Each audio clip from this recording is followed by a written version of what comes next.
जय हिंद दोस्तों, welcome back to the channel. पिछले लेक्चर्स में हमने जो है चैप्टर 1 के इंपॉर्टेंट टॉपिक सारे खत्म किए थे। मैं एनसीईआरटी के हिसाब से 11th क्लास की अकाउंट्स को पढ़ा रहा हूं यहाँ पे। मेरा नाम है सी शुभम शर्मा और आप पिछले लेक्चर में मुझसे मिल चुके हैं। अगर आपका पहला ये लेक्चर है तो आप पिछला लेक्चर जाके देख सकते हो। तो मैं एनसीईआरटी के हिसाब से सारे टॉपिक लेके चल रहा हूँ। चैप्टर 1 हम ऑलरेडी खत्म कर चुके हैं। आज हम स्टार्ट करने वाले हैं चैप्टर नंबर 2।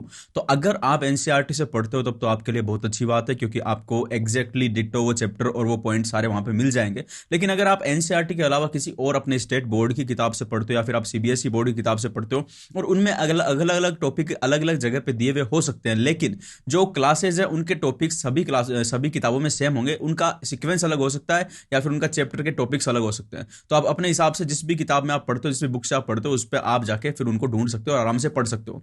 एक बार आप कंसेप्ट यहाँ पे समझ लोगे, उसके बाद में आपको बुक से पढ़ने में किसी तरीके की कोई कठिनाई नहीं आएगी और कॉमर्स के सारे सब्जेक्ट हर जगह सेम ही मिलेंगे, तो उसमें भी कोई प्रॉब्लम नहीं होगी। मैं एनसीईआरटी के हिसाब से लेके चल रहा हूँ, वो इसलिए बता रहा हूं ताकि आप एनसीईआरटी डाउनलोड करके भी पढ़ना चाहो तो आराम से पढ़ सको।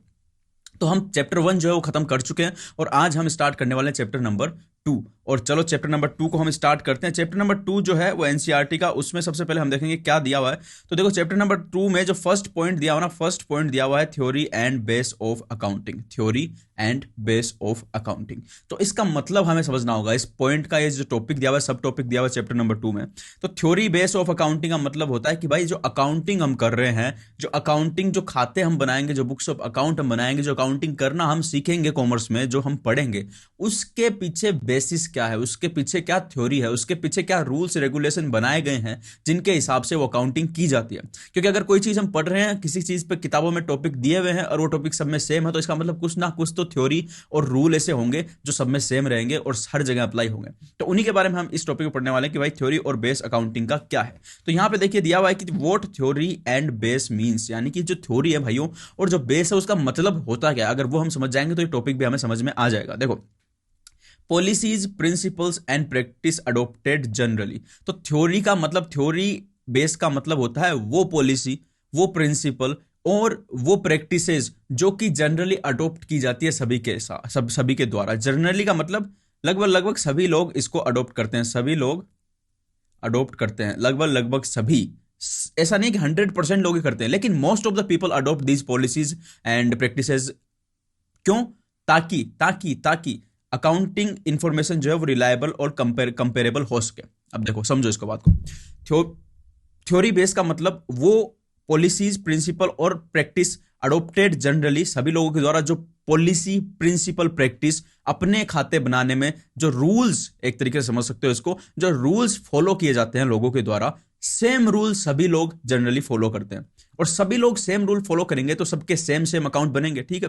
तो उससे क्या होगा कि हम उनके खातों को, वो एक तो रिलायबल हो जाएंगे क्योंकि हमको पता रहेगा कि भाई ये वाले रूल है जो ये फॉलो कर रहे हैं, और दूसरा उनका कंपैरिजन भी हो सकेगा। दो अलग अलग बिजनेस है, मैंने बताया बैंक अगर किसी को लोन देगा तो बैंक क्या करेगा, बैंक कंपेयर करेगा उनके प्रॉफिट्स को, बैंक कंपेयर करेगा उनके बुक्स ऑफ अकाउंट्स को, बैंक कंपेयर करेगा उनके रिजल्ट्स को। लेकिन वो रिजल्ट कंपेयर हम तभी कर पाएंगे जब वो सेम प्रोसीजर को काम में लेके वो खाते बनाए। एक आदमी अलग टाइप से बना रहा है, एक अलग टाइप से बना रहा है, तो उन दोनों को कंपेयर हम नहीं कर सकते ना। एक बच्चे को एक बड़े आदमी के साथ कंपेयर नहीं किया जा सकता पावर में, लेकिन दो साइड में दोनों बड़े बड़े आदमी है, दोनों की सेम पावर है, तब आप उनको कंपेयर कर सकते हो कि हाँ भाई ये भी बड़ा है, ये भी बड़ा है। अब कंपेयर करो कि किसमें ज्यादा दम है, ठीक है।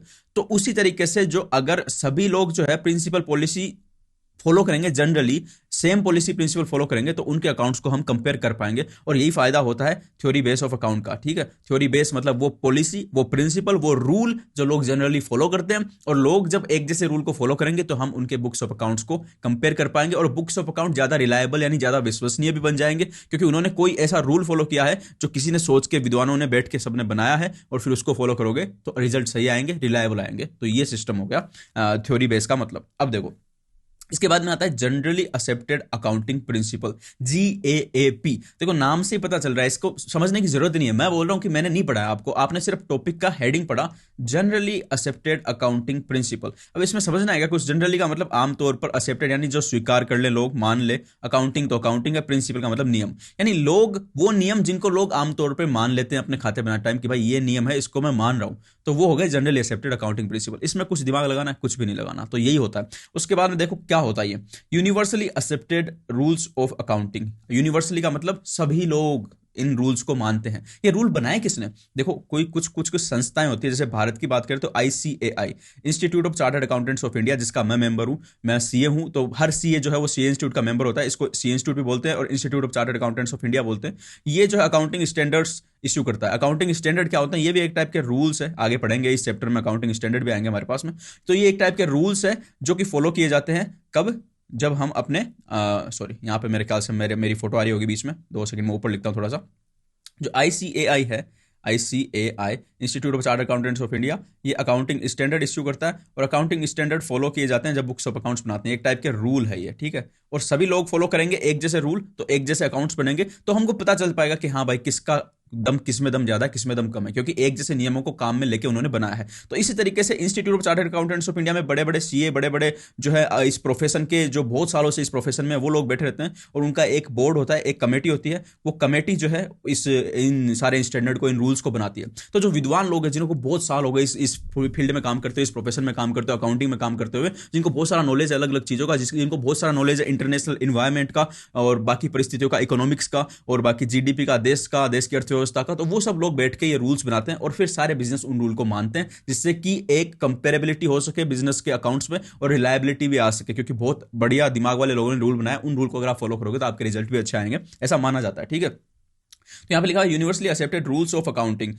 इवोल्व्ड over a long period of time. अब इसमें देखो दूसरी विशेषता क्या है जनरली एक्सेप्टेड अकाउंटिंग प्रिंसिपल की, क्योंकि ये जो है प्रिंसिपल है, ये कोई ऐसा नहीं है कि कोई एक मैथमेटिकल इक्वेशन सोल्व किया या फिर लैब में कोई टेस्ट, कैसे कोरोना का वैक्सीन बनाया उसमें हमने एक्सपेरिमेंट किया, ऐसे किया वैसे किया, कोई एक्सपेरिमेंट से नहीं बनते हैं ये रिक्वायरमेंट से बनते हैं। जो भी ये प्रिंसिपल होते हैं ना जनरली एक्सेप्टेड अकाउंटिंग प्रिंसिपल, ये रिक्वायरमेंट से बनते हैं कि भाई हमको बिजनेस में क्या रिक्वायर है, क्या चीज है जो डिस्क्लोज की जानी चाहिए, कैसे अकाउंट्स बनने चाहिए, आज की डेट में अर्थव्यवस्था जो है विकास कर रही है, टेक्नोलॉजी आ रही है, तो उसके हिसाब से कोई परिवर्तन करना पड़ेगा क्या। तो जो जो रिक्वायरमेंट आती है उसके हिसाब से वो बैठ के उनमें परिवर्तन कर देते हैं। इसमें कोई रूल या फिर कुछ ऐसे नहीं लगता है कि भाई ये रूल लग के ही वो परिवर्तन होगा, नहीं, रिक्वायरमेंट के हिसाब से होता है। तो इसीलिए ये जो है लॉन्ग पीरियड ऑफ टाइम में इवोल्व हुए रहते हैं, यानी कि इनका विकास जो है ना, विकसित कब हुए, ये बहुत टाइम लगा इन प्रिंसिपल को विकसित होने में। जैसे जैसे रिक्वायरमेंट बदलती रही वैसे वैसे हम इनको बदलते रहे, तो बहुत दिनों से जब ये बदलते जा रहे तो अब एकदम परफेक्ट रूप से ये इवोल्व हो चुके हैं। लेकिन ये आज की डेट में परमानेंट नहीं है। जो भी प्रिंसिपल हम काम में लेते हैं अकाउंट्स को बनाने में,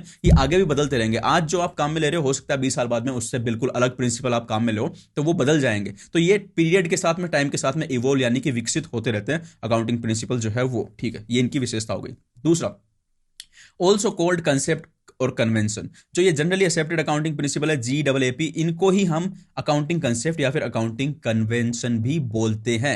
GAAP का ही एक और नाम है। तो जो हम नियम बना दिया, उन नियमों को बना दिया कि भाई अकाउंटिंग कंसेप्ट हो गई या फिर अकाउंटिंग कन्वेंशन हो गई। अब लगभग सभी बिजनेस को इसको फॉलो करना चाहिए। अब वो लोग क्या ये मैंडेटरी है क्या फॉलो करना? तो देखो, सभी तो मैंडेटरी नहीं है, लेकिन कुछ एक मैंडेटरी है, बाकी लोग सभी को फॉलो करते हैं ताकि उनके बिजनेस पे भी बाकी लोगों को विश्वास। अब जैसे बैंक के पास मुझे लोन लेने जाना है, अब बैंक ने कह दिया कि भाई हम तो उसी को देंगे जो अकाउंटिंग स्टैंडर्ड फॉलो करता है ना, हम तो देखेंगे कि अकाउंटिंग स्टैंडर्ड जो मैंने बताया ना, सी इंस्टीट्यूट इश्यू करता है, सी इंस्टीट्यूट ने जो अकाउंटिंग स्टैंडर्ड इश्यू किया वो फॉलो करेगा, उसी को हम लोन देंगे।